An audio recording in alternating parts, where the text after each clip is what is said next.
Hey, good morning, everybody out there on the second day of March 2026. Man, it's beautiful and sunny out there again.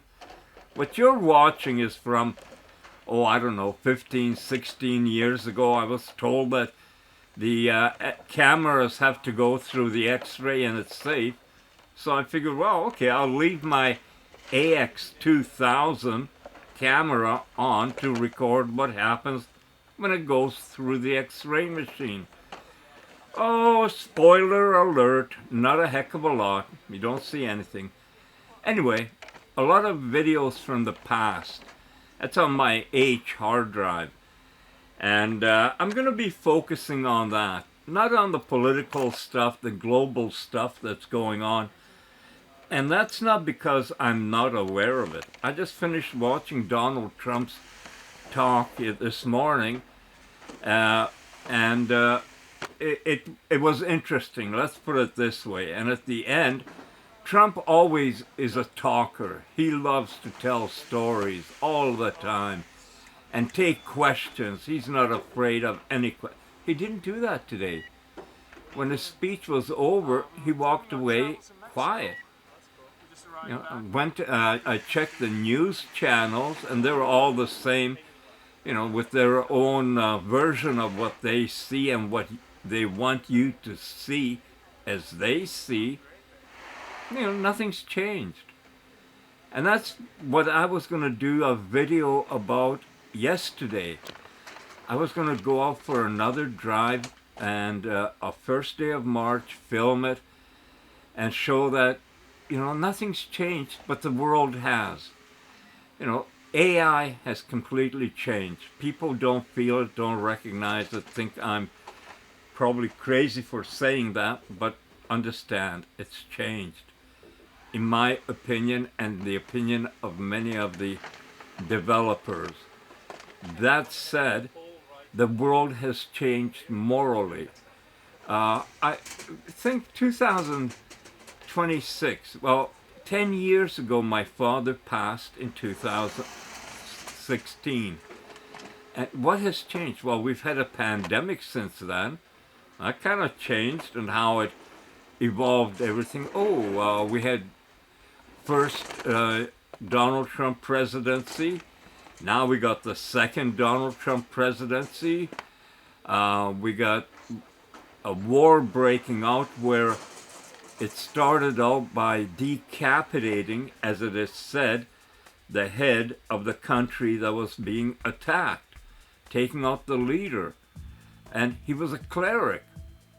People aren't talking about that, or even the language, or what it means when one country can do that. I mean, that would be kind of like Putin and Russia taking out the Green Goblin from Ukraine, because, well, it just finished talking.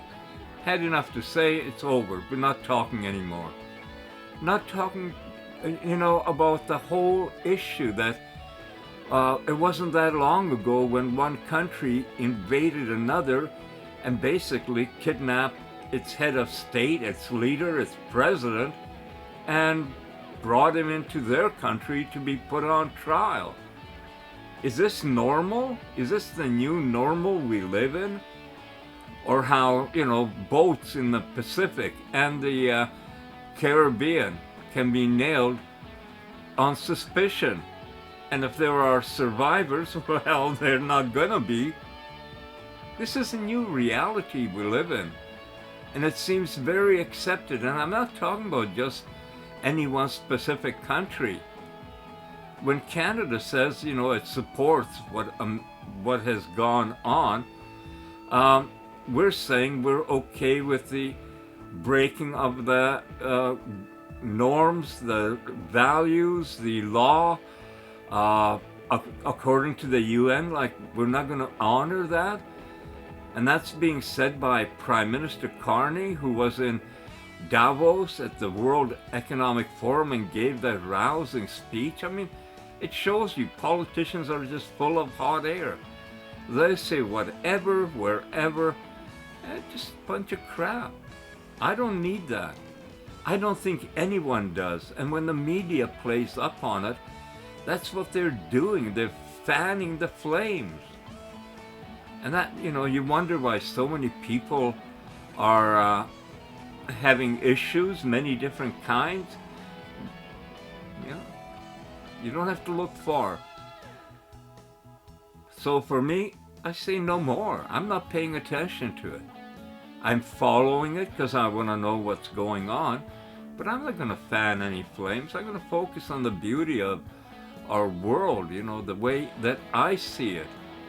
I think many people see it that way, but have to allow themselves to, meaning that you got to tune out that divisive media and politics. It doesn't matter which it is.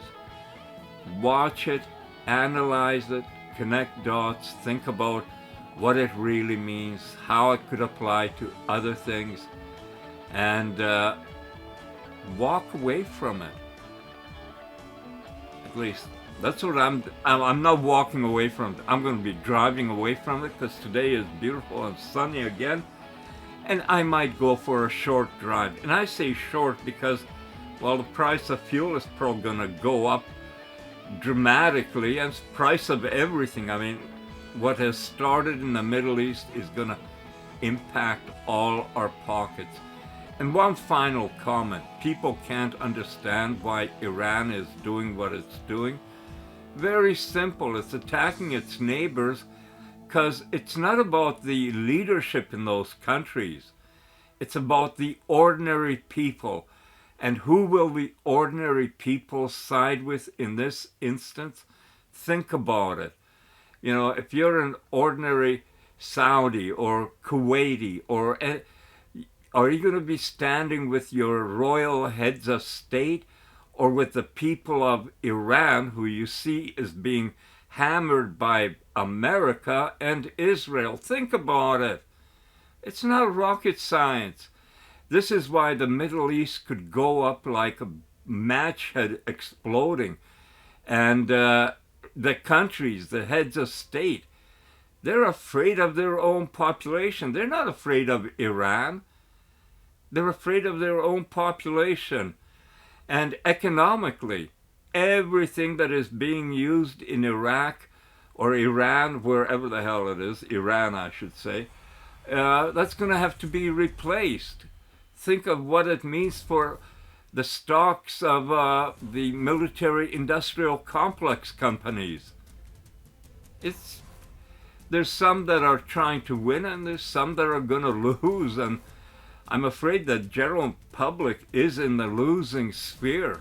Doesn't matter if you're in Canada, in the US, in Germany, in France, in China, Russia. This is going to bring about a lot of hardship. Oh, and finally, have you seen the video of the 3 F-15s that got friendly fire down? The F-15s just falling like nothing, like it ran out of fuel or something. It's just falling. Friendly fire. I wonder what each F-15 cost. It doesn't matter. Taxpayers are going to pay for it.